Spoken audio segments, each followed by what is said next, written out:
Bonjour à tous, bienvenue sur la chaîne. Alors on se retrouve aujourd'hui pour l'épisode 2 du projet MBK FBI. Alors si au cours de la vidéo vous entendez le coq chanter, la vache meugler, vous inquiétez pas, on est à la campagne, tout va bien, ils sont en bonne santé.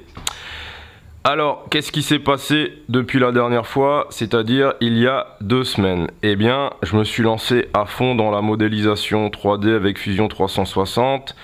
Et donc, qu'est-ce que j'ai sorti? Alors, j'ai finalisé le système de freinage au pied. Alors, je le rappelle, c'est du prototypage rapide, c'est pour voir si ça marche. L'idée, c'est de le faire en acier. J'ai modélisé un boîtier électrique, j'ai modélisé derrière pour faire tenir mon bandeau LED, alors je vais vous montrer ça tout à l'heure de plus près, un système de fixation. L'Aventuri sur le Carbut 15, je l'avais déjà, elle est disponible sur mes sites 3D. Et donc un système pour attacher le contour et le système pour avoir le frein au pied. Ensuite, il y a également ici un phare avant. Alors bon, c'était juste pour tester l'éclairage LED en 12 volts. Donc là, je pense que ça va pas rester comme ça. Je vais faire autrement parce que ça me plaît pas.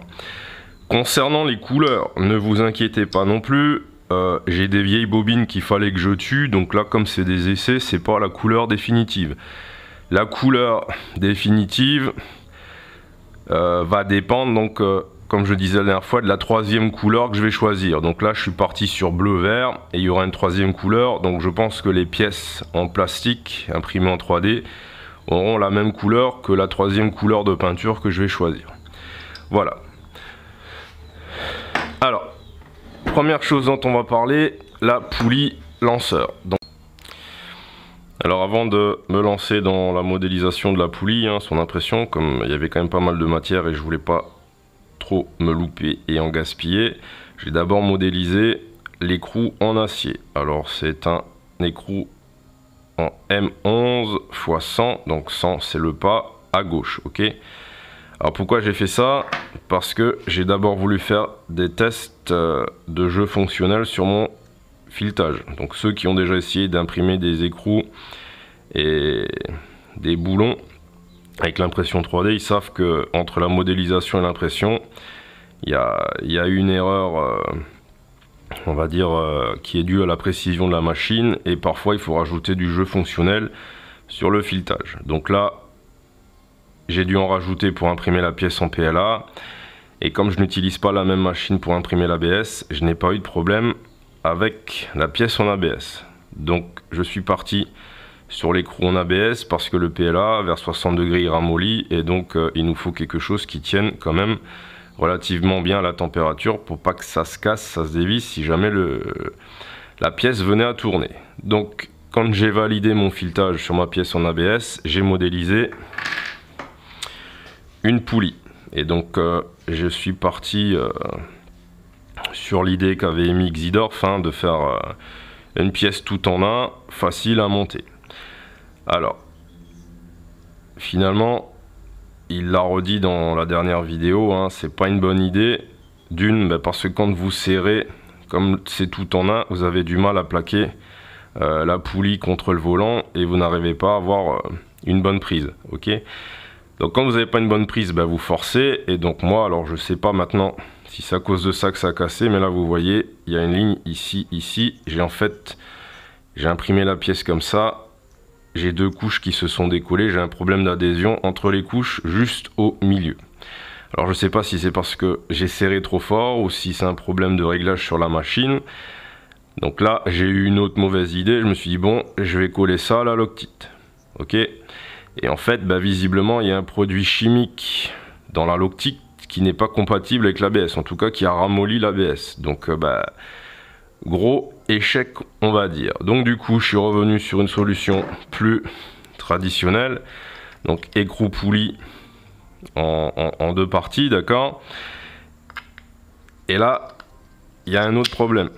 C'est que en fait là, ce que vous voyez là, c'est la longueur de filetage qui va aller sur le vilebrequin. Donc à peu près 5 mm. Donc pour une pièce en plastique, si on serre là, c'était clair que le filetage il allait péter. Donc finalement j'ai remodélisé cette pièce et j'ai rajouté 5 mm. Et dernière chose dont je me suis rendu compte, c'est que sur le volant magnétique là, du modèle que j'ai, il y a 2 petits trous sur le volant. Donc je les ai utilisés pour ajouter 2 tétons sur ma poulie et donc ils correspondent. Et quand je mets donc ma poulie sur le volant, elle est bloquée, d'accord, elle peut déjà plus tourner. Et après je viens juste la serrer un peu. Donc même s'il n'y a pas énormément de pression, avec les 2 tétans, elle est solidaire entre guillemets de mon volant magnétique. Donc ça a résolu le problème. Maintenant, ce qu'il faut faire, c'est tester. Alors, on va faire un petit zoom sur les pièces et ensuite je mets la machine sur la table d'opération. On commence les petites bricoles. Donc là, vous voyez, donc la pédale, hein, comme je disais qu'il faut maintenant fabriquer en acier. Ok, voilà, alors là j'ai mis la chambre à air sur mes cale-pieds pour l'instant, comme je les mets sur les chandelles pour pas les abîmer. Donc ici vous voyez, j'ai pas encore démonté le moteur, mais je suis toujours étonné de la compression qu'il a. Voilà, donc là pour l'instant ça tient. On essaiera tout à l'heure quand on aura l'essence.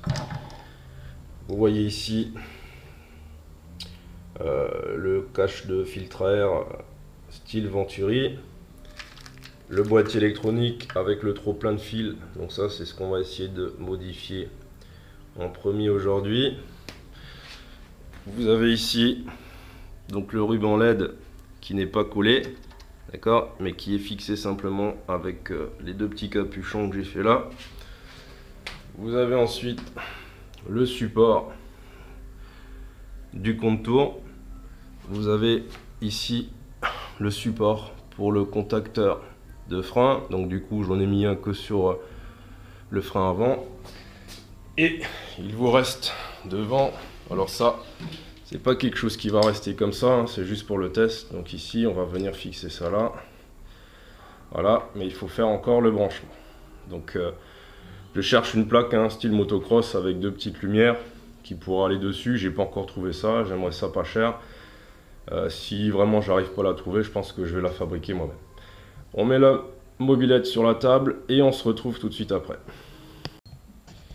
Alors je crois que j'ai oublié de vous le montrer, je vous le montre rapidement. Donc pédale de frein au pied, hein, quand vous actionnez la pédale de l'autre côté. Donc ici ça tourne et ça vient tirer le tambour. Voilà.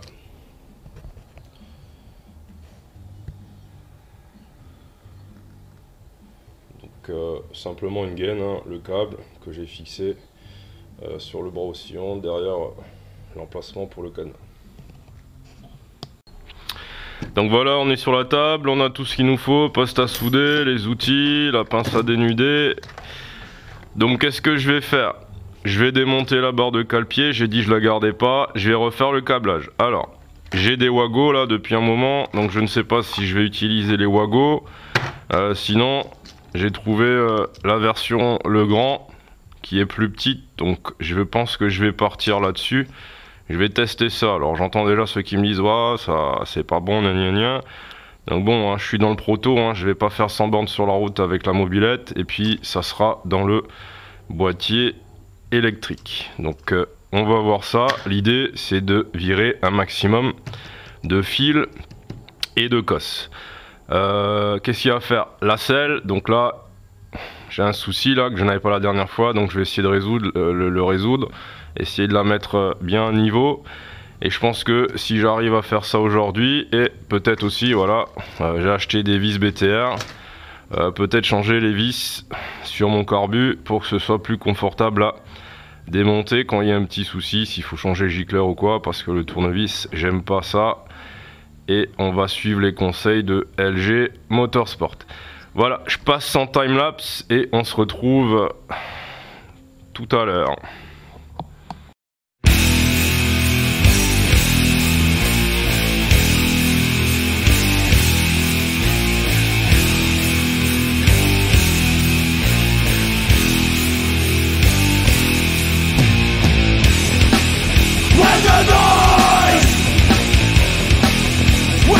deafening noise. We play again until we bleed. You have the choice, the choice quit, the choice to stay. In this game, we wanna feel the noise. Where the noise, where the deafening noise.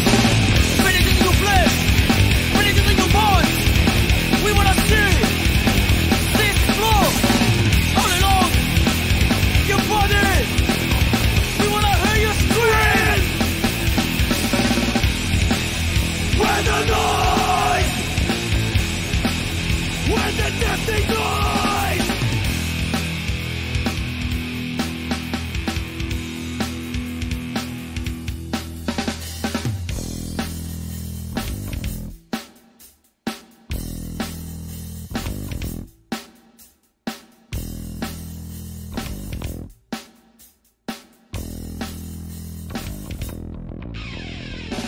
We play again until we bleed. You have the choice to quit, the choice to stay. In this game, we wanna feel the noise.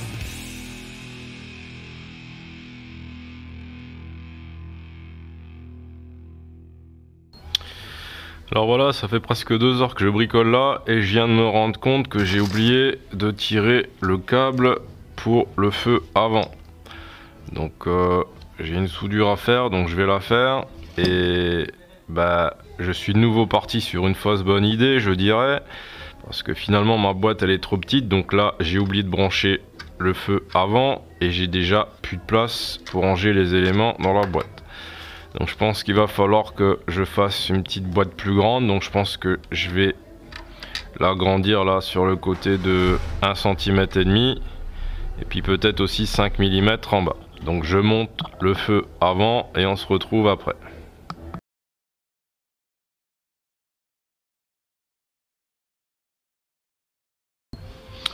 Donc voilà, je finis le montage de la lampe. Alors c'est pas mon design, hein. Je l'ai simplement adapté. J'ai fait des petites modifications sur le fichier ciel que j'ai trouvé.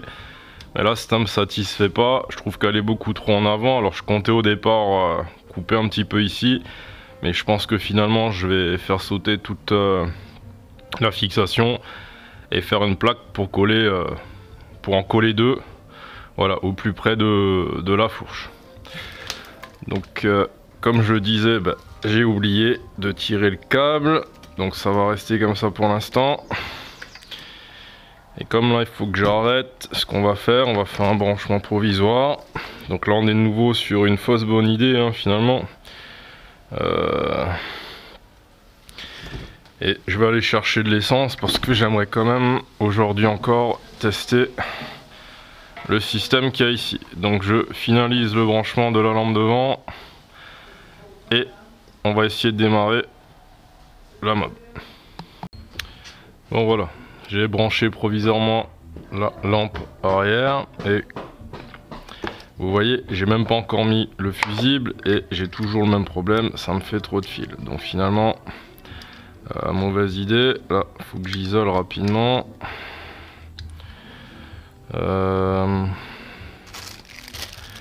Donc ce qu'on va faire, on va laisser comme ça. Et puis bah encore une fois, fausse bonne idée. Va falloir que je réfléchisse donc à comment améliorer ça. Donc ce que je vais déjà faire, dès que j'ai un peu de temps, bah, je vais dessiner la boîte différemment. Je vais la faire plus grande. C'est pas ce que je voulais faire au départ, mais bon, là visiblement il n'y a pas le choix. Sinon ça voudrait dire qu'il faut que je trouve une autre solution pour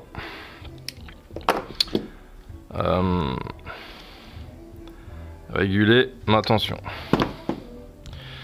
Donc là on va mettre un rilsan, on va faire tenir tout ça comme ça provisoirement.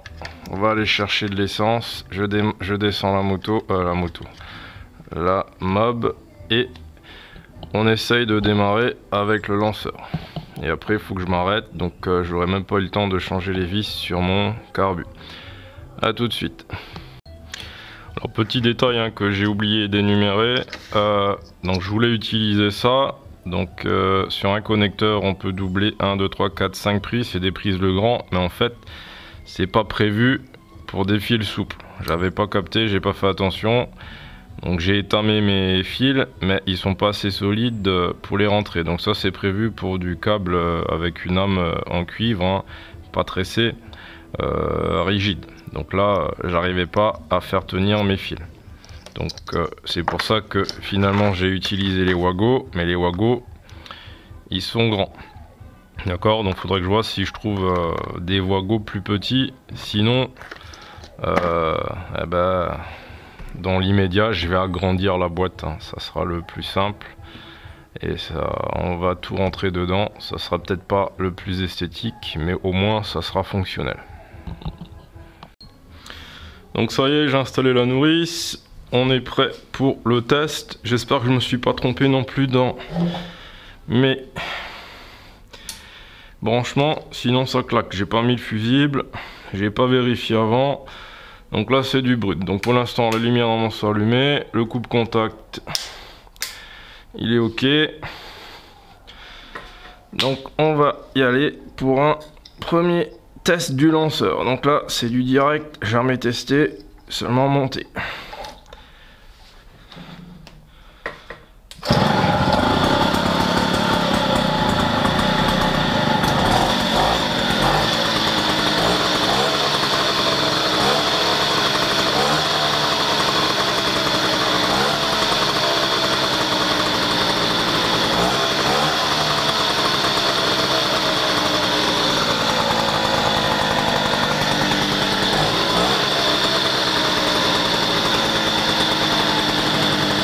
On va tester les lumières.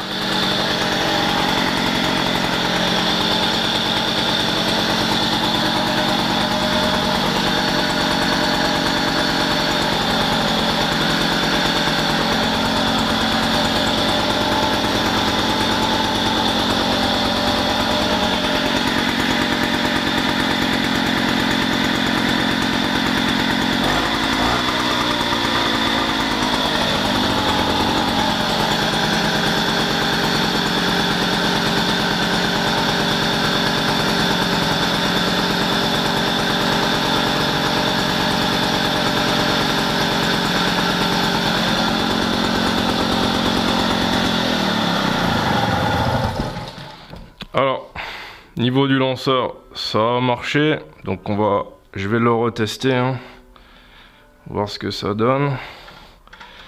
Par contre, niveau des lumières, à l'arrière ça fonctionne pas, ni le contacteur de stop, ni le bandeau LED, alors qu'il fonctionnait avant. Donc j'ai dû me planter dans le montage. Voilà, ça m'apprendra à pas vérifier. Et à l'avant, ça fonctionnait. Deuxième test.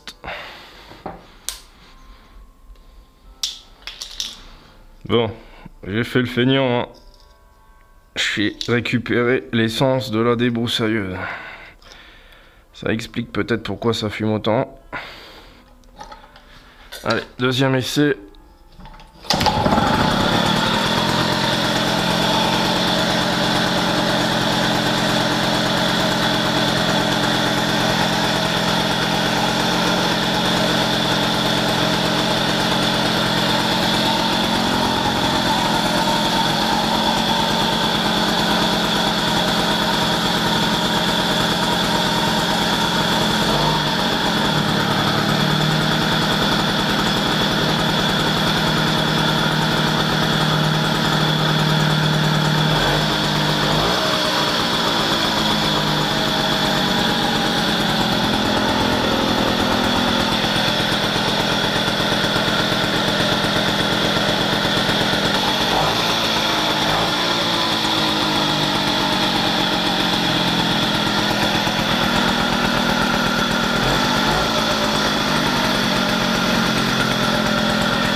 il y a un souci au niveau de l'éclairage, la LED est rouge, elle devient pas blanche, donc je sais que j'ai pas assez de tension. Il va falloir que je vérifie mes câblages.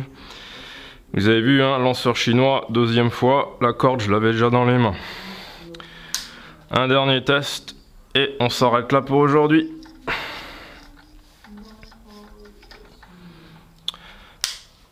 Un, deux, trois. Voilà, c'est mieux que le contact. 1, 2, 3.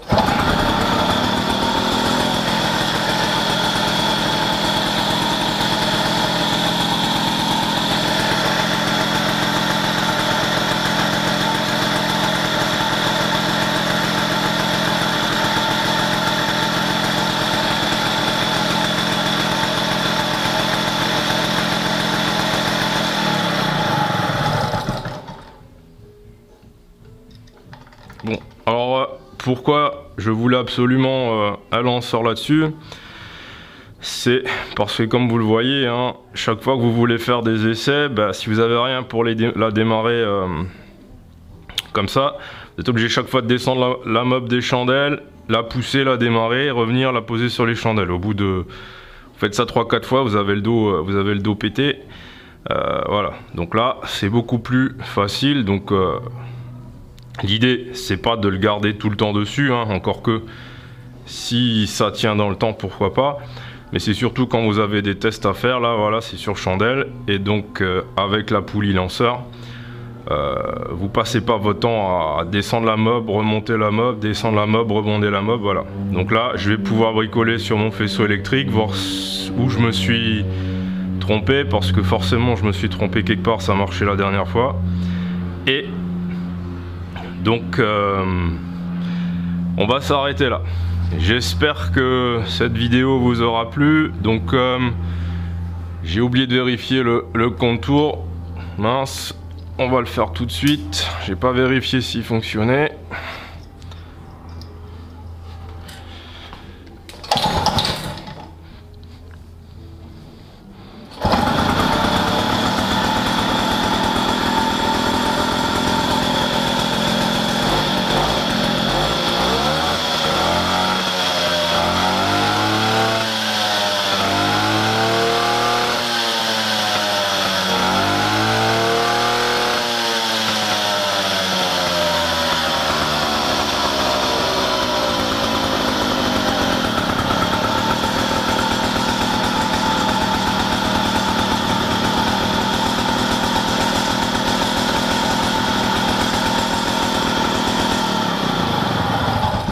Ok, le contour a l'air de fonctionner. Alors vous avez vu, hein, faut faire gaffe quand on utilise la ficelle, faut pas qu'elle reste bloquée quelque part. Donc là, bon, dans le pire des cas, j'arrache tout, c'est pas grave.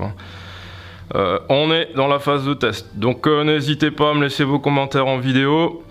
Bah là, quand j'aurai le temps, ça sera pas aujourd'hui, je vais revérifier mon faisceau. Qu'est-ce que je vais faire? Donc du coup, bah, j'ai pas le temps de changer les vis sur le carbu, je ferai ça en off. Et puis d'ici la prochaine fois, je vous dis bon week-end, bye.